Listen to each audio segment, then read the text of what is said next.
الحمد لله رب العالمين والعاقبة للمتقين ولا عدوان إلا على الظالمين والصلاة والسلام على سيد الأنبياء والمرسلين أشهد أن لا إله إلا الله وحده لا شريك له وأشهد أن محمدًا عبده ورسوله أما بعد فأعوذ بالله من الشيطان الرجيم بسم الله الرحمن الرحيم خذ العفو وأمر بالعرف وأعرض عن الجاهلين۔ میرے معزز ساتھیوں، رسول اللہ صلی اللہ علیہ وسلم خوبیوں کا ایک خزانہ،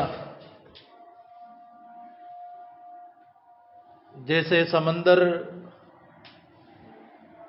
بہت سارے مخلوقات کا احاطہ کیے ہوئے ہیں، رسول اللہ صلی اللہ علیہ وسلم کی زندگی ان سمندروں سے بھی بڑھ کے اس کائنات کے لیے، انسانوں کے لیے فائدہ رکھنے والی ہستی تھی، اور بہت سی خوبیاں اللہ کے رسول صلی اللہ علیہ وسلم کے اندر موجود تھی،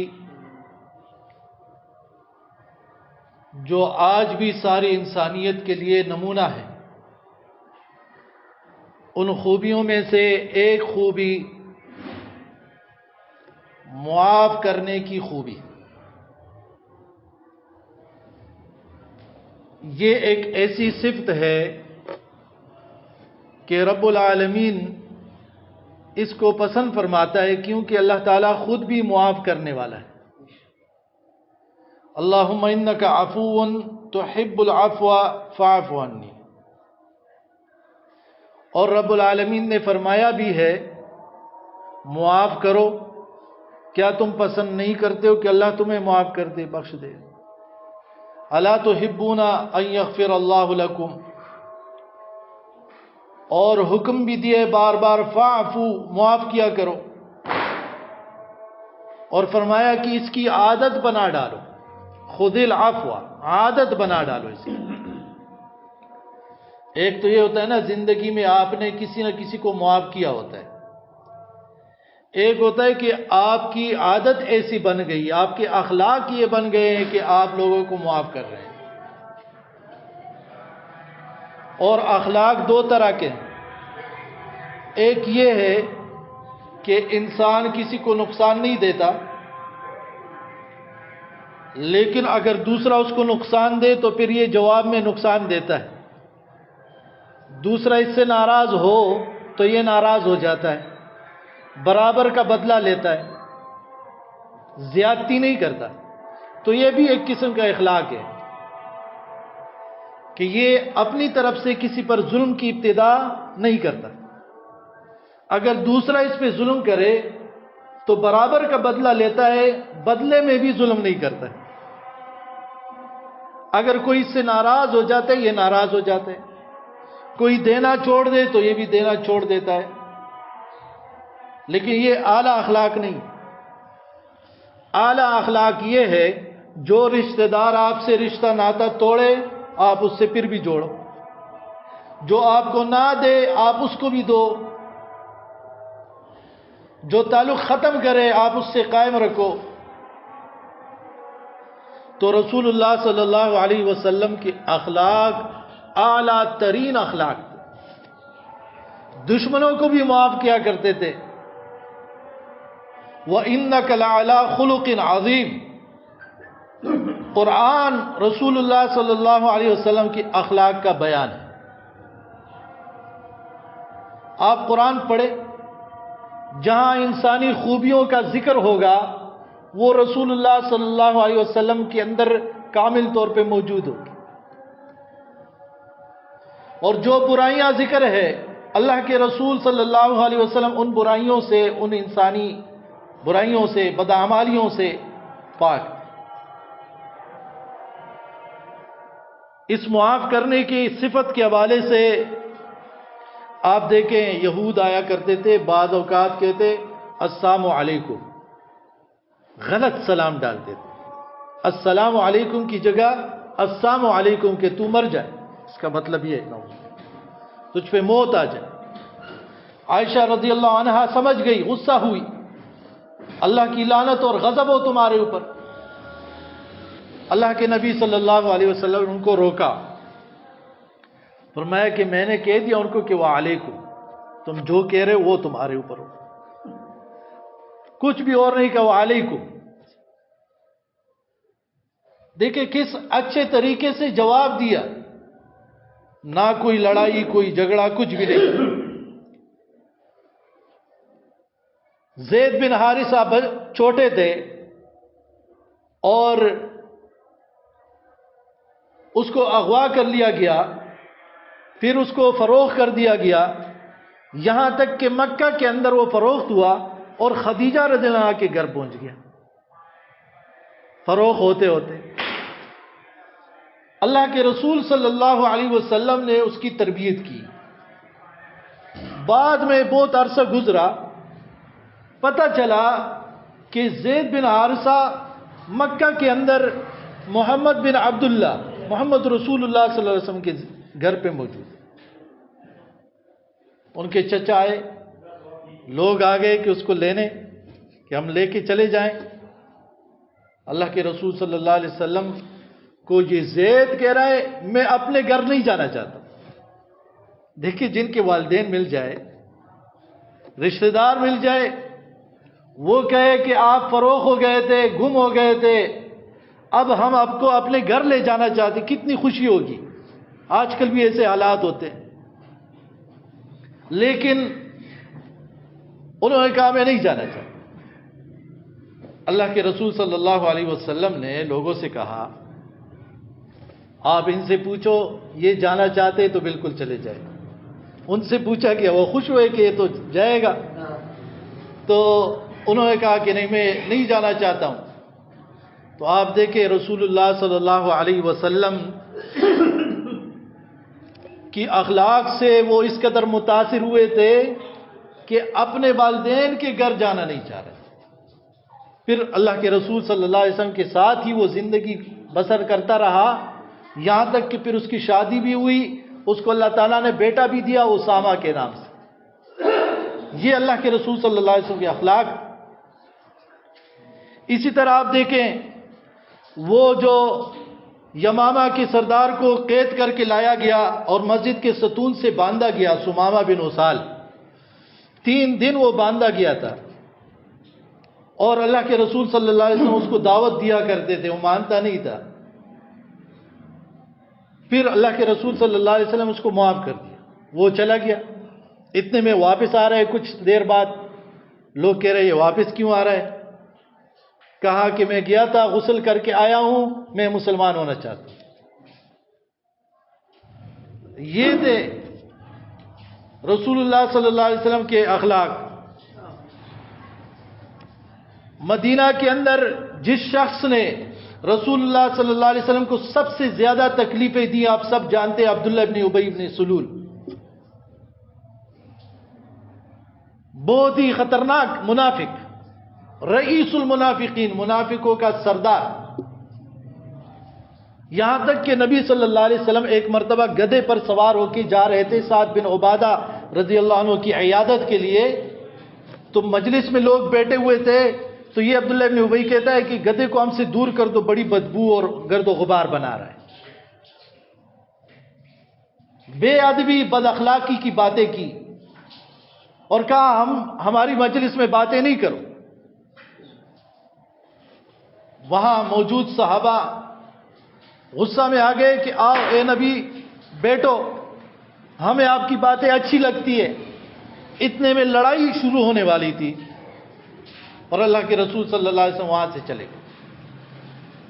سعد بن عبادہ سے کہا کہ عبداللہ ابن ابی نے یہ کام کیا، تو فرمایا اللہ کے رسول صلی اللہ علیہ وسلم اس شخص کو ہم اپنا سردار بنانا چاہتے تھے، لیکن اتنے میں آپ مکہ سے آگے اور سردار بن گئے۔ اس کو وہ دکھ ہے، وہ غم ہے سرداری کا، وہ تکلیف ہے اس کو۔ لیکن اللہ کے نبی صلی اللہ علیہ وسلم نے اس کو کچھ نہیں کہا، یہاں تک کہ یہ ظالم جو ہے، جب اللہ کے نبی صلی اللہ علیہ وسلم کی بیٹی پر الزام لگا، تہمت لگی اللہ کے رسول صلی اللہ علیہ وسلم کی بیوی پر، ابوبکر صدیق کی بیٹی عائشہ صدیقہ رضی اللہ عنہ، یہ اس میں بھی شامل تھا، اور ایسا عجیب و غریب شخص کہ سامنے آتا تھا، بڑی میٹھی باتیں کرتا تھا، یہاں تک کہ نبی صلی اللہ علیہ وسلم کے درس سے پہلے لوگوں سے کہتا تھا کہ نبی ہے، اس کی باتیں توجہ سے سنو، فائدہ ہوگا۔ ایسا عجیب منافق۔ تو نبی صلی اللہ علیہ وسلم کے بارے میں اس نے ایک مرتبہ بڑی غلط باتیں کی، تو اس کے بیٹے جو نا وہ سچے خالص مسلمان تھے، اس کا جو بیٹا تھا، باپ منافق، بیٹا خالص مسلمان۔ یہ اللہ تعالیٰ کی قدرتیں ہیں، رات سے دن کو نکالتا ہے، مردے سے زندہ کو نکالتا ہے۔ تو اس نے آ کے کہا، اے اللہ کے رسول صلی اللہ علیہ وسلم، مجھے اجازت دو کہ میں اپنے باپ کو قتل کر ڈالوں، اس کو چھوڑوں گا نہیں۔ اللہ کے نبی صلی اللہ علیہ وسلم نے اس کو اجازت نہیں دی، یہاں تک کہ جب یہ فوت ہوا تو اپنی قمیص پہنائی اور قبر میں اس کو اتارا۔ یہ اس شخص کے ساتھ اخلاق کا مظاہرہ جو کہ ہر وقت نبی صلی اللہ علیہ وسلم کو تکلیفیں دیا کرتے۔ احد کے موقع پر جو 1000 صحابہ تھے، یہ راستے میں واپس ہو گئے، 300 لوگوں کو واپس کر دیا۔ آپ اندازہ لگاؤ، جب 3000 کا لشکر تمہارے مقابلے میں ہو اور تم 1000 کا لشکر ہو، اس سے بھی 300 لوگ واپس ہو جائے، کتنی بڑی تکلیف ہوگی۔ تو اللہ کے رسول صلی اللہ علیہ وسلم اس کے لیے دعا کیا کرتے تھے، یہاں تک کہ اللہ تعالیٰ نے منع کر دیا کہ منافقوں کے لیے دعا نہ کرو، مشرکوں کے لیے دعا نہیں مانگ سکتے ہو، منافقین کے لیے جنازے اس کے نہیں پڑھ سکتے ہو۔ لیکن آپ دیکھیں، جب تک منع نہیں کیا گیا تھا، اللہ کے رسول صلی اللہ علیہ وسلم کے اخلاق اور طور طریقے تھے۔ اور آج ہمارے حالات، اس پہ سوچیں۔ قبیلہ حوازن کے سردار مالک بن عوف اللہ کے رسول صلی اللہ علیہ وسلم سے بھاگ گئے تھے جنگ کے بعد۔ وہ شخص، اللہ کے رسول صلی اللہ علیہ وسلم اس کو معاف کیا، وہ آگے مسلمان ہو گئے۔ معافی کی برکتیں دے کے ایک شخص تھا، عثمان رضی اللہ عنہ کا رشتہ دار تھا، نبی صلی اللہ علیہ وسلم نے کہا تھا یہ جہاں بھی ملے اس کو قتل کرو، عبداللہ بن ابی سرح، لیکن عثمان رضی اللہ عنہ نے سفارش کی، اس کو بھی معاف کر دیا۔ اسی طرح اکرمہ، آپ جانتے ہیں ابو جہل جو بدر میں قتل کر دیا گیا، اس کا بیٹا اکرمہ، اس کو بھی معاف کر دیا، اور اس معافی کے نتیجے میں وہ بھی مسلمان ہو گیا۔ ابو جہل کو آپ جانتے ہیں کتنا بڑا دشمن اسلام، رسول اللہ صلی اللہ علیہ وسلم کو کتنی تکلیفیں دیا کرتا تھا۔ یہ اپنے ساتھیوں سے مل کے جب نبی صلی اللہ علیہ وسلم خانہ کعبہ کے اندر نماز پڑھتے تو گوبر وغیرہ اٹھا کے، وہ چیزیں اٹھا کے اللہ کے نبی صلی اللہ علیہ وسلم کے پیٹھ پہ رکھ دیتے۔ کوئی جانور ذبح ہوتا تو اس کی گندگی اٹھا کے وہ اس کے اوپر ڈال دیتے تھے۔ ایسا بدبخت انسان اس کا بیٹا ہے، اور پھر اللہ کے رسول صلی اللہ علیہ وسلم نے اکرمہ کو معاف کیا۔ وہ خاتون ہند جس نے اپنے غلام وحشی کو کہا تھا میں اپنا ہار تجھے انعام میں دوں گی اگر تو نے رسول اللہ صلی اللہ علیہ وسلم کے چچا حمزہ کو قتل کر دیا۔ اور پھر احد کے اندر اس شخص نے، وحشی نے، حمزہ رضی اللہ عنہ کو بڑی بے دردی سے نیزہ مار کے شہید کیا۔ اور پھر آپ جانتے ہیں کہ اس جہاد میں کافروں نے مسلمان جو لوگ شہید ہوئے ان شہداء کے لاشوں کے ساتھ کیا کیا؟ مسلح کیا، ان کے کان کاٹے، ناک کاٹی، ہونٹ کاٹے، اور پھر اس کا ہار بنا کے وہ درختوں پہ لٹکاتے۔ تو اس خاتون کو، اور یہ جو شخص تھا وحشی، اس کو بھی اللہ تعالیٰ کے رسول صلی اللہ علیہ وسلم نے معاف کیا اور وہ لوگ مسلمان ہوئے۔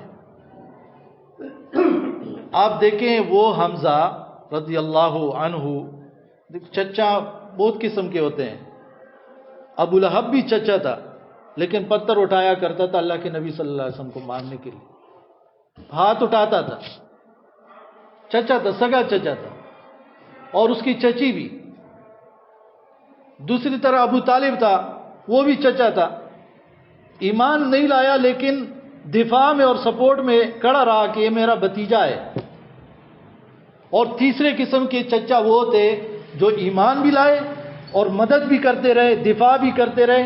ایک اس میں حمزہ رضی اللہ عنہ، دوسرا عباس رضی اللہ عنہ۔ ابو جہل نے جب نبی صلی اللہ علیہ وسلم کو مارا تو اس کا بدلہ لینے کے لیے کون آیا؟ حمزہ رضی اللہ عنہ۔ اور ایسے چچا اس کو بڑی بے دردی کے ساتھ احد کے اندر شہید کیا گیا، اور ان قاتلوں کو بھی رسول اللہ صلی اللہ علیہ وسلم نے پھر معاف کیا۔ تو یہ معاف کرنا یہ کوئی آسان کام نہیں ہے۔ آج ہمارے ہاں کیا ہو رہا ہے؟ معافی کی صفت وہ غائب ہوتی جا رہی ہے۔ 20 سال، 30 سال وہ ناراضگیاں ہوں گی، معاف نہیں کریں گے۔ اللہ کے رسول صلی اللہ علیہ وسلم کی معافی کی اس صفت کو دیکھیں۔ ایک شخص تھا عمیر ابن وہب کے نام سے، اس کا بیٹا گرفتار ہوا تھا، اپنے بیٹے کو آزاد کرنے اور رسول اللہ صلی اللہ علیہ وسلم کو قتل کرنے کی نیت سے آیا ہوا تھا، آ گیا، گرفتار ہو گیا۔ اللہ کے رسول صلی اللہ علیہ وسلم نے اس شخص کو بھی معاف کیا۔ وہ کہہ رہا تھا میں اس لیے آیا تھا اپنے بیٹے کو بھی آزاد کروں، تجھے قتل بھی کروں۔ یہ میں مختصر طور پہ کہہ رہا ہوں، جو احادیث کے اندر جو واقعات موجود ہے جس میں رسول اللہ صلی اللہ علیہ وسلم نے لوگوں کو معاف کیا۔ یہ کہہ رہا تھا کہ میں صرف بیٹے کو لینے آیا ہوں، حالانکہ قتل کرنے کے ارادے سے بھی آیا تھا۔ تو اللہ کے رسول صلی اللہ علیہ وسلم کو وحی ہوئی اور فرمایا کہ کیا صفوان بن امیہ نے تجھ سے یہ نہیں کہا کہ تیرا سارا قرضہ معاف کر دوں گا، اس کو قتل کر دو؟ نبی صلی اللہ علیہ وسلم یہ کہہ رہے، آپ کو کیسے پتہ چلا؟ فرمایا مجھے وحی ہوئی۔ تو ایسے شخص کو بھی معاف کر دیا۔ اور وہ واقعہ مشہور ہے، طائف کے اندر لوگوں نے اللہ کے رسول صلی اللہ علیہ وسلم کو لہو لہان کیا، لڑکوں کو پیچھے لگا دیا کہ یہ پاگل ہے، نعوذ باللہ۔ اللہ کے رسول صلی اللہ علیہ وسلم کے بارے میں کہا مجنون ہے، پاگل دیوانہ ہے۔ اور لوگ ان کو پتھروں سے مار رہے تھے، اور ایک جگہ آ کے باغ میں جب آرام کر رہے تھے، فرشتہ آیا، حکم دو، اللہ کی طرف سے آیا ہوں، 2 پہاڑوں کے درمیان اس طائف کے لوگوں کو کچل ڈالتے ہیں۔ اللہ کے نبی صلی اللہ علیہ وسلم نے کیا فرمایا کہ نہیں، مجھے امید ہے کہ ان کی نسلوں سے ایسے لوگ آئیں گے جو اسلام کو قبول کریں گے، اللہ تعالیٰ کی عبادت کریں گے۔ اور آپ دیکھیں آج طائف سارا کا سارا مسلمان، علماء کا مرکز، پوری تاریخ بھری ہوئی ہے۔ عبداللہ ابن عباس رضی اللہ عنہما وہاں پہ پھر گئے تھے اور علم پھیلاتے تھے، آج بھی وہاں پہ ان کی مسجد ہے طائف کے اندر۔ تو ایسے لوگوں کو بھی رسول اللہ صلی اللہ علیہ وسلم نے معاف کر دیا۔ ایک صحابی تھے حاتب بن ابی بلتع رضی اللہ عنہ. نبی صلی اللہ علیہ وسلم جب کوئی ارادہ کرتے تھے دشمن پر حملہ کرنے کے لیے تو اس کو بہت خفیہ رکھتے تھے. اس صحابی کو پتہ چلا، اس نے کیا کیا کہ خط لکھا مکہ والوں کو کہ اللہ کے نبی تم لوگوں پر حملہ کرے گا. یہ کہتا ہے کہ میری نیت یہ تھی کہ اللہ تعالیٰ اپنے نبی کی مدد ضرور کرے گا، میں خط لکھوں کچھ بھی کروں اس سے کوئی مسئلہ نہیں ہوگا. اور اس نے کیوں؟ وہ کہہ رہا ہے کہ میں نے صرف اس لیے ان کو کہا، ان میں سے کچھ لوگوں کو، تاکہ میرے وہاں پہ جو رشتہ دار ہیں، بیوی بچے ہیں، ان کا خیال رکھے جنگ میں ایسی حالات.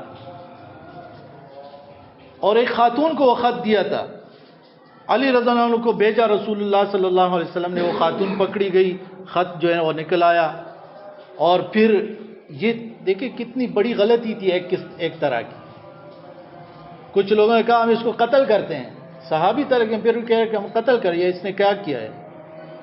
اللہ کے رسول صلی اللہ علیہ وسلم نے فرمایا کہ آپ لوگوں کو پتہ نہیں ہے کہ یہ بدر میں شریک ہوا اور بدر کے جتنے صحابہ تھے اللہ تعالیٰ نے سب کو معاف کیا ہوا ہے.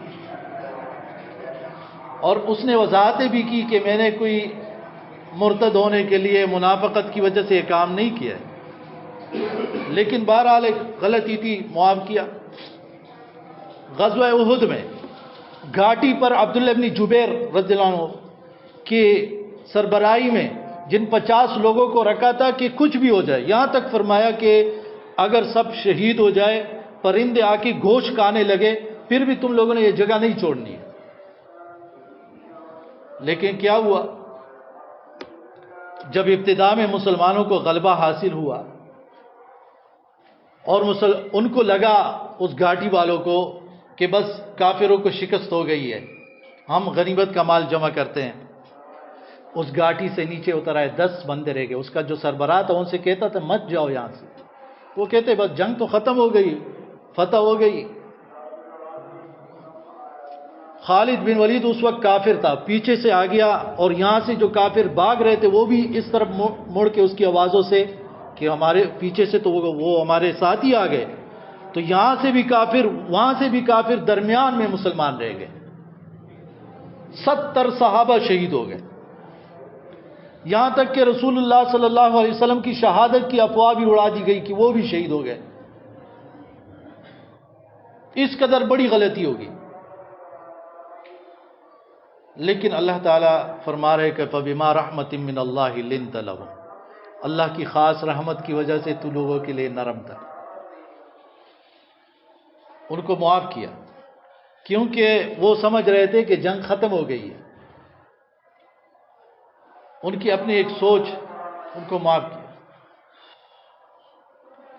تو میرے بھائیوں آپ دیکھیں یہ احد کے جو لوگ تھے جو اس گھاٹی پہ تھے، رب العالمین نے ان کے بارے میں فرمایا وَلَقَدْ عَفَا عَنْكُمْ، اللہ تعالیٰ نے تمہیں معاف کر دیا.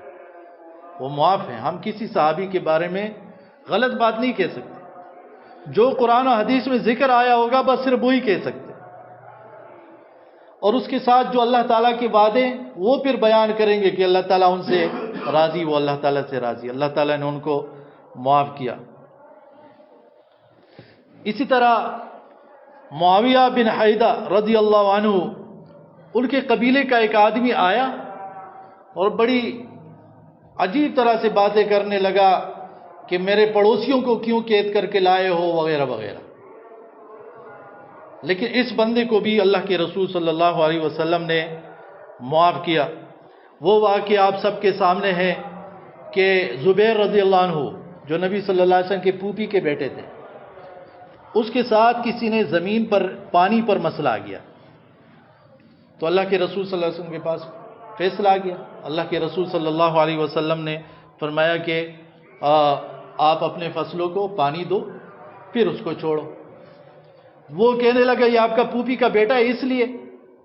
اب دیکھو اللہ کے رسول صلی اللہ علیہ وسلم کو ایسا کہہ رہا ہے، وہ دوسرا شخص جو پھر یہ اللہ کے رسول صلی اللہ علیہ وسلم نے ایسا فیصلہ کیا تھا کہ اس کا کام بھی چلے، دوسرے کا بھی فائدہ ہو جائے، ورنہ حق جو ہے اس کا تھا کہ پانی اسی کا ہے، پہلے اسی کو آئے گا.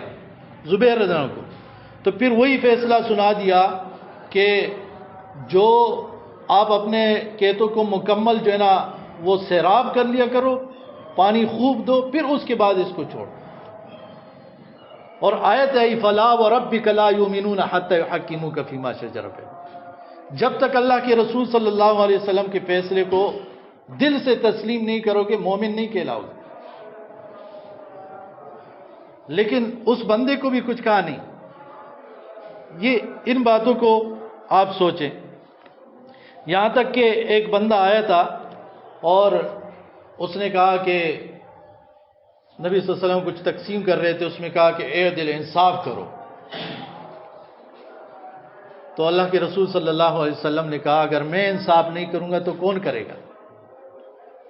ایسے بہت سارے واقعات ہیں، لیکن وقت کی کمی کی وجہ سے میں اختصاراً مختصر طور پہ یہ کچھ واقعات ذکر کیا. آپ دیکھیں فتح مکہ میں سب کو معاف کر دیا، یہاں تک کہ نبی صلی اللہ علیہ وسلم کی 4 بیٹیاں تھیں. 3 بیٹیاں نبی صلی اللہ علیہ وسلم کی زندگی میں فوت ہوئی. ان 3 میں سے ایک کا نام تھا زینب رضی اللہ عنہ. وہ جب ہجرت کر رہی تھی تو ایک کافر نے اس کو اونٹ سے گرا دیا تھا، جس کی وجہ سے بہت زخمی ہو گئی تھی، اور وہ زخم ان کے زندگی بھر رہے، یہاں تک کہ آخرکار وہ انہی زخموں کی تاب نہ لاتے ہوئے فوت ہوئی تھی، گویا کہ شہید ہوئی تھی. لیکن وہ شخص بھی جب آیا کہ میں مسلمان ہونا چاہتا ہوں تو اللہ کے رسول صلی اللہ علیہ وسلم اس کو معاف کیا.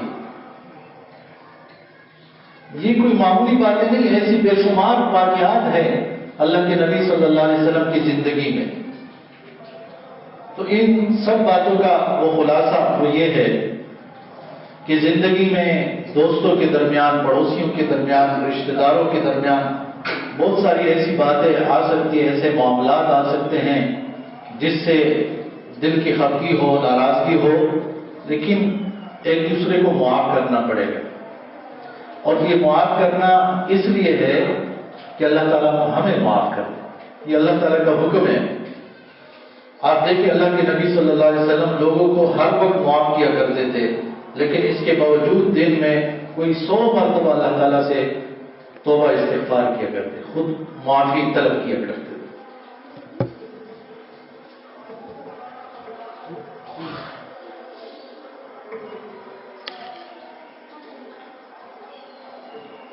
ان الحمد للہ نحمده ونستعینه ونستغفره ونعوذ باللہ من شرور انفسنا ومن سیئات اعمالنا من يهده الله فلا مضل له ومن يضلل فلا هادي له.